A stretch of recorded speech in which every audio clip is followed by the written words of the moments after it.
pahala yang berlipat ganda dengan sedekah.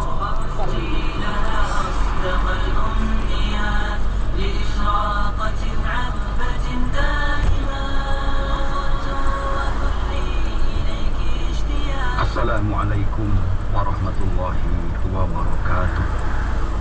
Bismillahirrahmanirrahim. Alhamdulillahi rabbil alamin. Wassalatu wassalam ala sayyidina Muhammadin wa ala alihi wa ashabihi wa man tabi'ahum bi ihsanin ila yaumiddin. Amma ba'du. Saudaraku kaum muslimin rahimakumullah. Alhamdulillah, pada kesempatan kali ini kita akan melanjutkan kajian kita yang berkaitan dengan tema takut miskin karena bersedekah. Semoga kajian kita kali ini bisa meningkatkan keimanan kita dan ketakwaan kita kepada Allah Subhanahu wa taala. Saudaraku kaum muslimin rahimakumullah, tidak jarang seseorang yang bersedekah atau yang akan bersedekah mendapatkan bisikan dalam hatinya, baik bisikan dari dalam dirinya atau bisikan dari orang lain yang akan menganjurkannya untuk tidak bersedekah atau tidak terlalu banyak dalam memberi. Dan seringkali bisikan ini mengakibatkan seseorang urung melaksanakan sedekahnya di jalan Allah Subhanahu wa taala, atau paling tidak bisa mengurangi jumlah materi yang akan disedekahkannya. Tentu kita mengetahui siapa yang paling berperan dalam membisikkan rasa takut akan kemiskinan dalam bersedekah ini. Iya, pihak yang paling berperan dalam membisikkan rasa takut dan enggan untuk bersedekah ini adalah setan dan bala tentaranya. Setan akan selalu membisikkan dalam hati manusia dengan bisikan, jangan kalian bersedekah, jangan kalian menjadi donatur, jangan kalian menjadi penyumbang. Nanti harta kalian akan berkurang. Engkau memerlukan harta itu. Jika kamu menyumbang, kamu akan terpuruk dalam kemiskinan. Berkenaan dengan pekerjaan setan ini, Allah Subhanahu wa taala mengingatkan kita di dalam surat Al-Baqarah ayat 268. A'udzu billahi minasyaitonir rajim. Bismillahirrahmanirrahim. Asyaitonu ya'idukumul faqra wa ya'murukum bil fahsya wallahu ya'idukum maghfiratan minhu wa fadla wallahu wasi'un alim. Yang artinya bahwa setan akan menakut-nakuti kalian dengan kemiskinan dan menyuruh kalian untuk berbuat kikir. Sedang Allah Subhanahu wa taala menjanjikan untuk kalian ampunan daripadanya dan karunia yang besar dari sisi Allah Subhanahu wa taala. Allah Subhanahu wa taala maha luas karunianya lagi maha mengetahui. Saudaraku kaum muslimin rahimakumullah, dalam ayat ini Allah Subhanahu wa taala yang maha mengetahui dengan jelas menggambarkan bahwa setan akan selalu menakut-nakuti manusia, menakut-nakuti hamba-hambanya yang hendak bersedekah dengan rasa takut akan menjadi miskin.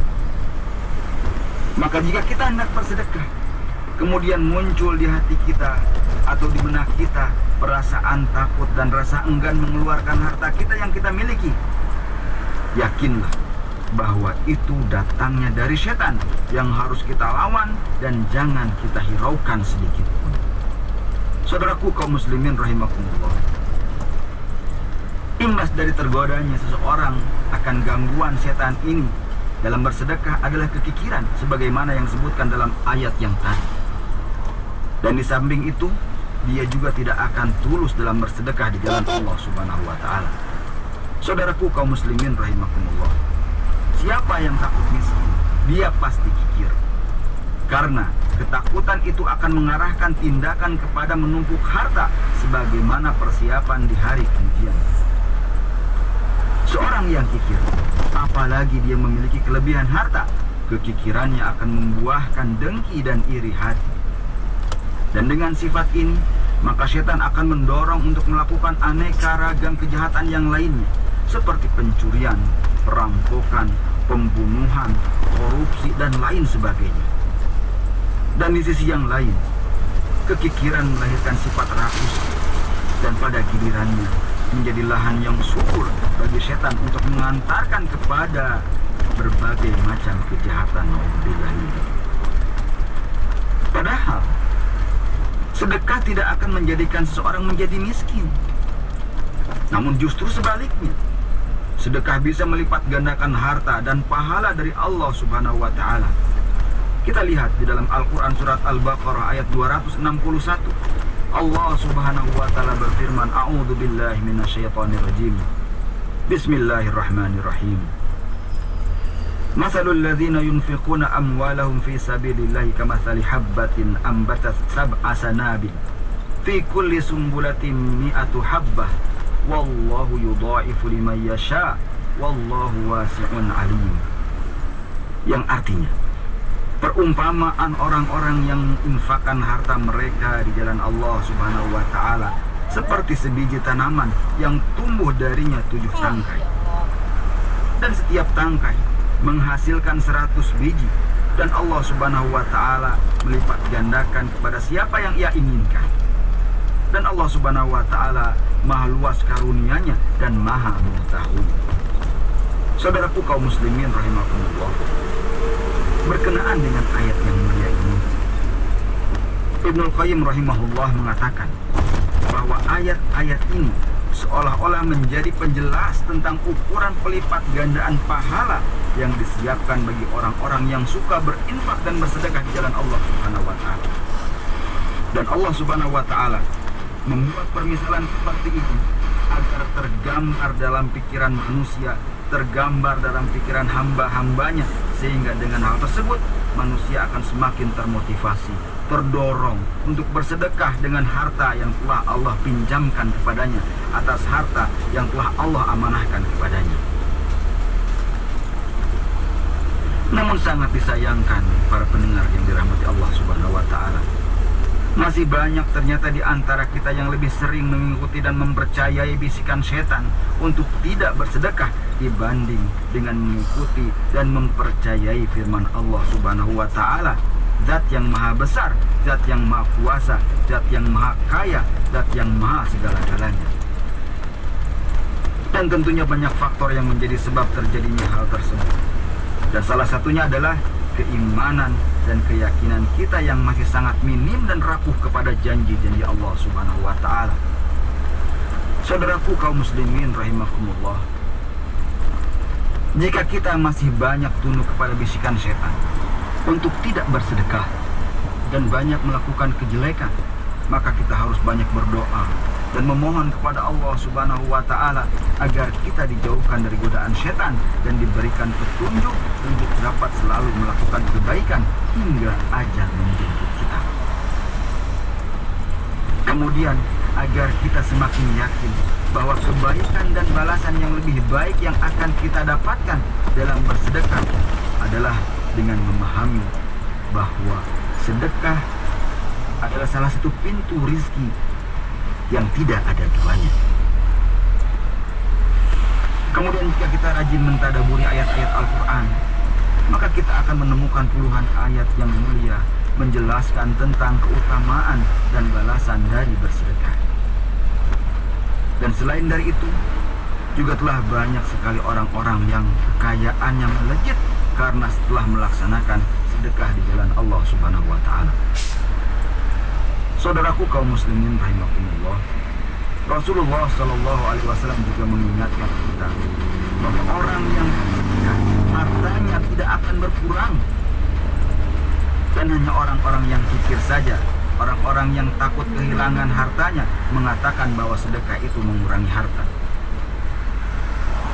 Dan dalam hadis yang diriwayatkan oleh Imam Muslim, Rasulullah Shallallahu Alaihi Wasallam bersabda, tidaklah sedekah itu mengurangi harta kalian, dan tidaklah Allah menambah dalam rasa maaf kecuali bertambahnya mulia, dan tidaklah seorang hamba rendah hati kepada Allah kecuali Allah akan mengangkat derajatnya. Dan Dan bahkan Allah Subhanahu wa taala juga mengingatkan dalam firman-Nya, itu dalam surat Al-Anfal ayat yang ke-60. Allah Subhanahu wa taala berfirman, "A'udzubillahi minasyaitonirrajim. Wa ma tunfiqu min syai'in fi sabilillahi yuwaffa ilaikum antum la tuzlamun." Yang artinya bahwa apa saja yang kalian nafkahkan di jalan Allah Subhanahu wa taala, niscaya Allah akan membalas dengan cukup kepada kalian, dan kalian tidak akan dirugikan karena pemberian nafkah tersebut. Mudah-mudahan harta yang kita sedekahkan akan diganti dengan ganti yang jauh lebih baik dan berlipat ganda oleh Allah Subhanahu wa taala. Baik dengan balasan di dunia, terlebih nanti di akhirat dengan surganya yang sangat mulia. Dan yang lebih utama adalah balasan yang sempurna berupa nikmat.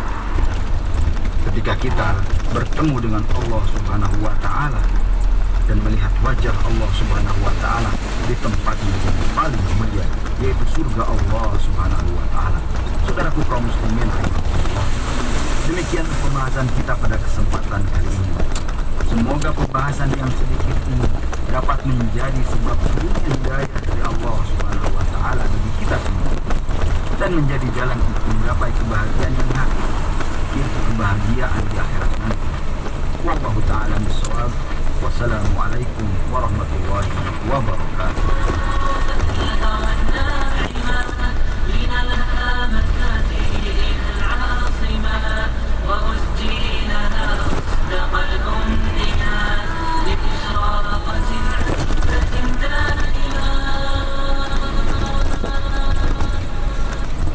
Mau uji wawasan keislaman sekaligus dapat hadiah?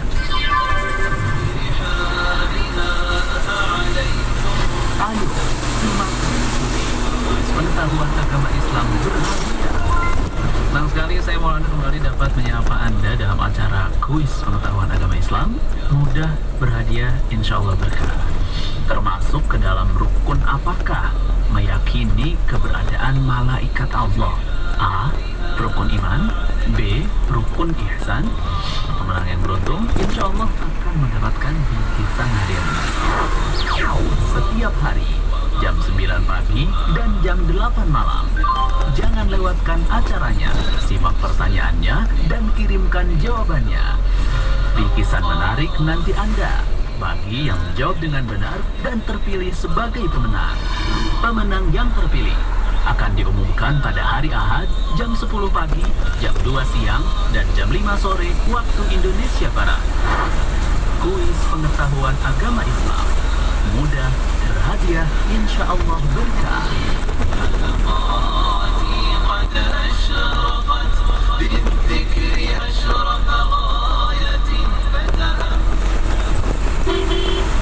Awalnya sih cuek aja, walau tahu ada wabah, tapi ya santai saja. Protokol kesehatan kadang ingat, kadang enggak. Kalau begini terus, sekuat apapun kita bisa kalah. Padahal bersama-sama kita bisa juga. Daripada bikin diri sendiri dan orang lain susah, kita harus berubah. Untuk menangkal penularan virus, sempurnakan 2M dengan 5M. 2M, meningkatkan ketakwaan, memperbanyak doa dan istighfar. 5M, mencuci tangan, memakai masker, menjaga jarak, menjauhi kerumunan, mengurangi mobilitas.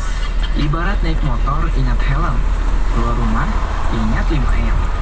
Ayo, sempurnakan 2M dengan 5M. Bersama kita juga berubah usruh.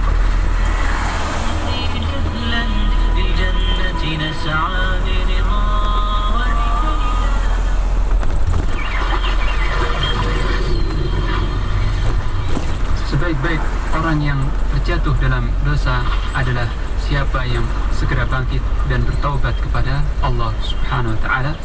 Allah akan menyelamatkan orang-orang yang beriman. Ini sudah pasti. Allah lah wali orang-orang yang beriman. Siapa saja dari hambanya yang senantiasa menjaga syariat-syariat Allah Subhanahu wa taala, maka Allah Subhanahu wa taala pun akan menjaganya. Sesaat lagi Anda akan menyimak Kuliah Islam bersama Ustadz Muhammad Fatih MPDI. Selamat mendengarkan. Bismillahirrahmanirrahim. Assalamualaikum warahmatullahi wabarakatuh.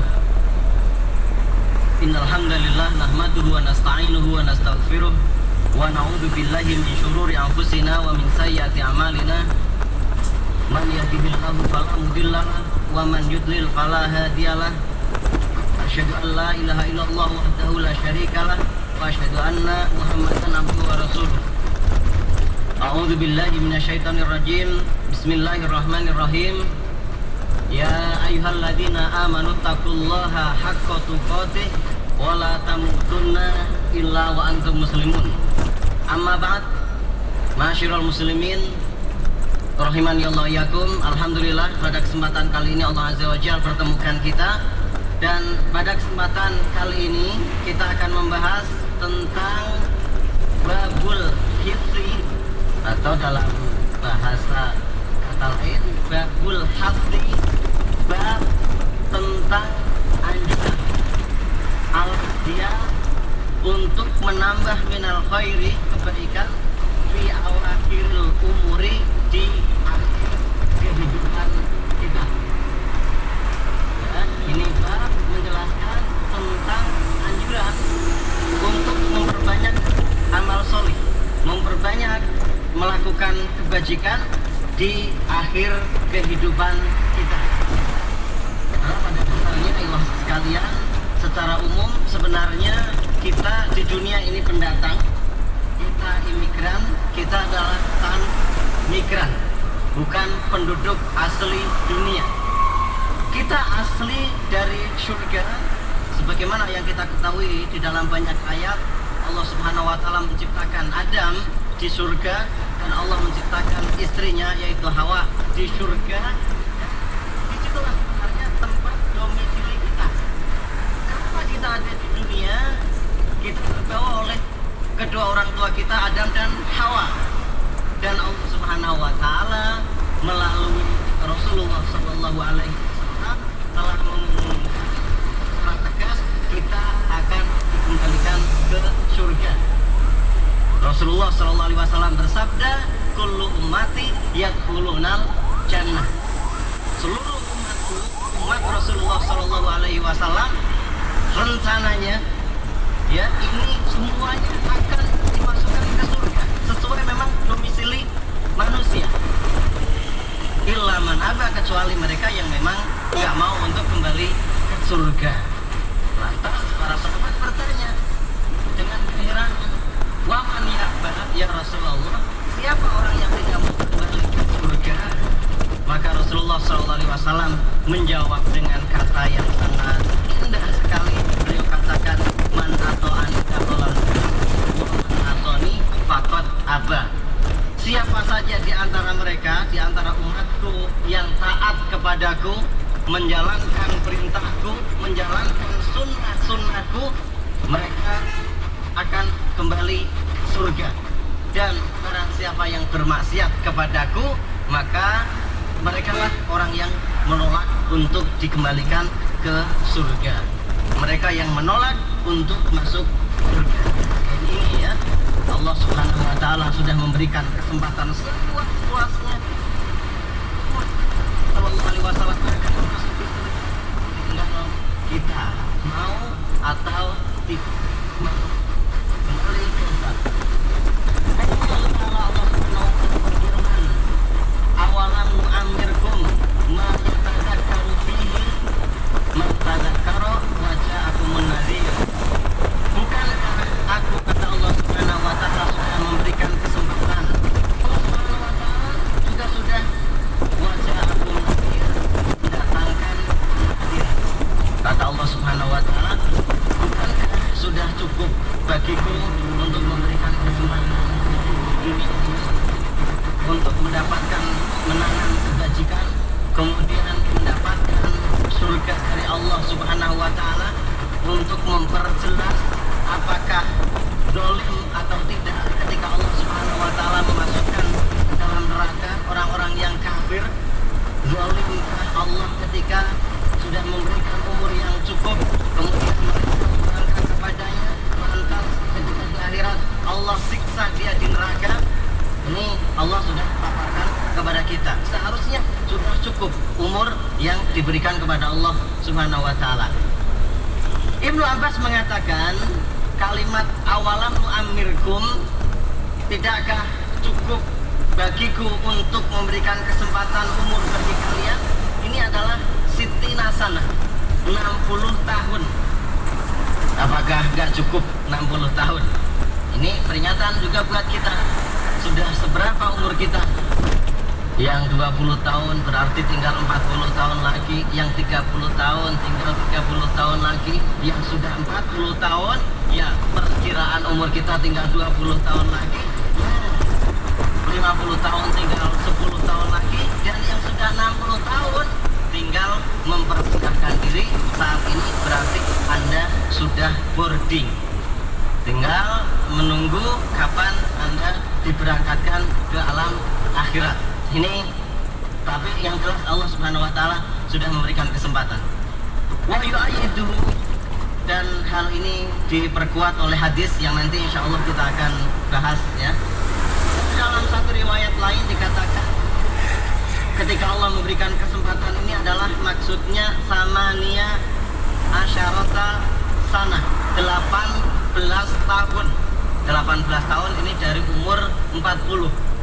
Berarti yang 40 ya tinggal 18, yang 50 tinggal 8, yang 60 ini banyak-banyaklah bertasbih dan juga bertahmid serta memperbanyak sholat, sujud dan rukuk kepada Allah Subhanahu wa taala, berarti masih diberikan kesempatan.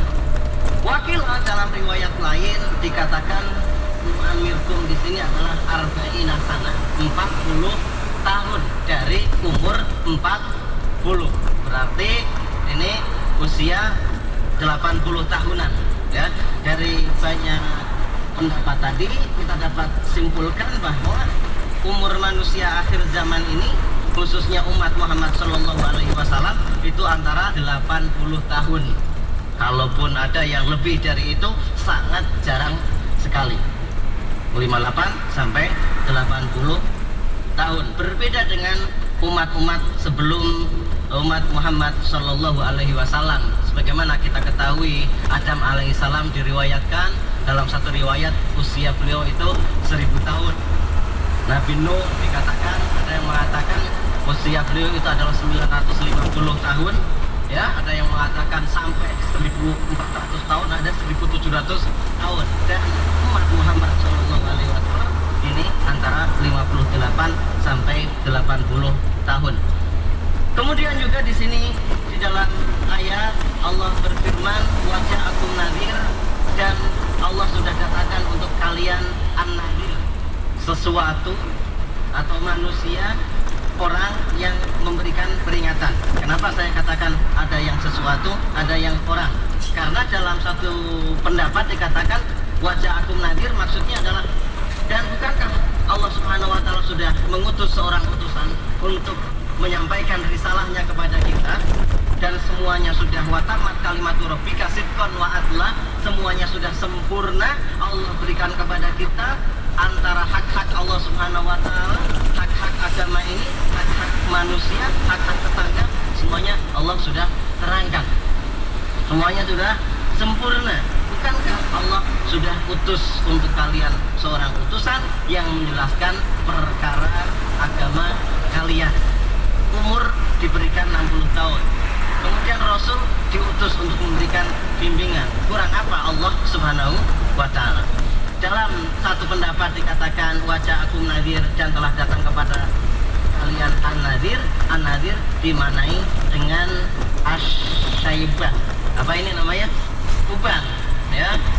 Ini ada sebagian di antara kita yang Allah Subhanahu wa taala juga peringatkan usia yang sudah cukup, dan juga ubah mulai bertebaran, mulai bertebaran. Ini juga hati-hati, berarti umur kita semakin hari semakin pendek ya. Pertemuan dengan Allah Subhanahu wa taala sudah semakin dekat. Kemudian ihwafillah rahimani Allah yakum, mengenai bab ini saya Muhammad bin Shalih Al-Utsaimin, beliau menjelaskan tentang bab yang diambil oleh Imam An-Nawawi dalam kitab Riyadhus Shalihin ini, katakan kama qala Nabi sallallahu alaihi wasallam, innar rajula, sesungguhnya seseorang layak mampi amali ahli jannah, boleh jadi selama hidupnya, selama ini dari lahir kemudian balik, dari balik sampai usianya yang sekarang, ya, dia layak mampi amali ahli jannah, dia sudah melakukan amal-amal